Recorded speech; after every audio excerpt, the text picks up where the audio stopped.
A clear, accurate forecast, working for you in the KLBK Storm Track Center. Here's Chief Meteorologist Nikki-Dee.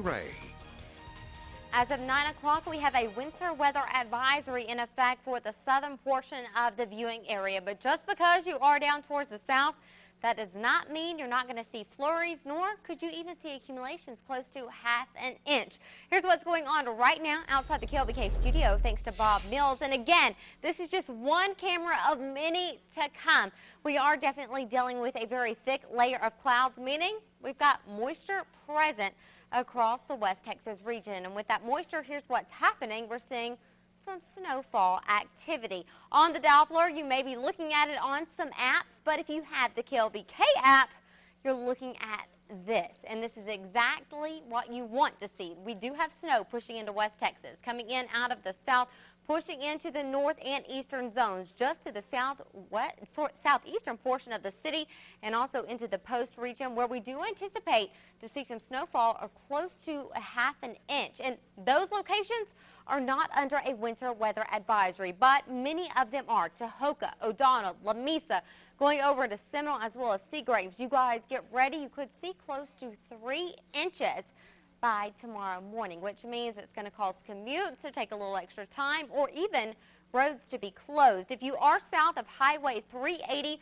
Highway 84 south of Post, that's really where we're looking to see the most of the activity to take place over the next several hours. So please, I'm urging you, be careful, stay warm, check on the people you know, and definitely open up those cabinets because you want to keep everything flowing nicely and not to freeze. But the activity we are seeing is that system that we were anticipating just a few short days ago, and then on top of that, we've got another one just off towards the west that looks to be pushing its way into West Texas. So we're looking at multiple winter weather systems just into the next 7 days. Temperatures across the board rather chilly. We're getting that very nice cool Canadian air pushing into the West Texas region. 25 degrees in Albuquerque, but here in the hub, you're still at freezing, and that's really all that matters. If you're at freezing, you're looking to see snowfall, and that snowfall is going to stick, refreeze as we head into tomorrow, because that sun, you better believe it, it's going to shine. 25 degrees up in Plainview, 37 into Snyder. That does not mean you're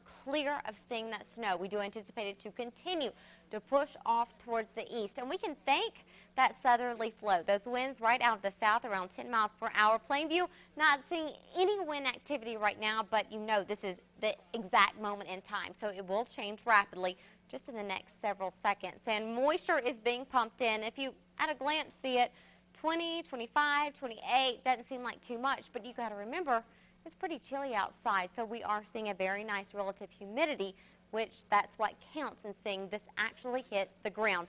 We're going to start along the Texas-New Mexico state line, continuing to push off towards the south and east. As we head into the overnight hours, we will see those clouds in the early morning, but if you're headed off to the eastern direction, that snow is going to turn to sleet and then turn to rain, especially into Albuquerque, San Angelo, and to the Dallas-Fort Worth area. So be extremely careful, especially when you're in that intermediate zone where it is sleet. It is extremely dangerous. But then we clear out, we warm up, and then cool back down again. But as far as snowfall is concerned, look to see the most of it along the Texas-New Mexico state line, especially off towards the southern extent. It's going to hug the hub city as far as seeing too much in the way of snowfall, but just about to the hub off into the rolling plains, we'll see right around a dusting to ½ an inch. Temperatures really showing that. You know, we're not getting into the teens because moisture is prevalent.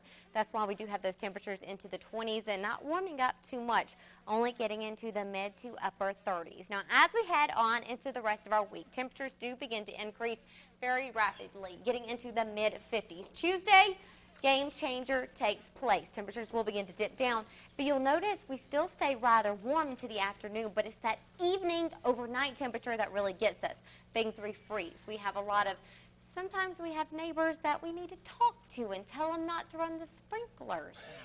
Businesses who also run sprinklers. So Don't run them. Chat with your friends. Keep everyone safe. Yeah. Exactly. And be careful, because sometimes there are sprinklers running. The road might be dry where you're driving, and all of a sudden you run into an icy patch. Absolutely. And if you do see something like that, contact TxDOT. We have them on our website, and let them know, because that's the only reason they do know is they're out there themselves, but you also have to rely on each other to get the word out of what's going on, and they're also updating the website constantly. Okay. Since we started the show, we've had many roads being closed down towards the south of the viewing area. All right. All right. Nikki-Dee, thanks for the update. We Thanks a appreciate lot. that. Sports is next.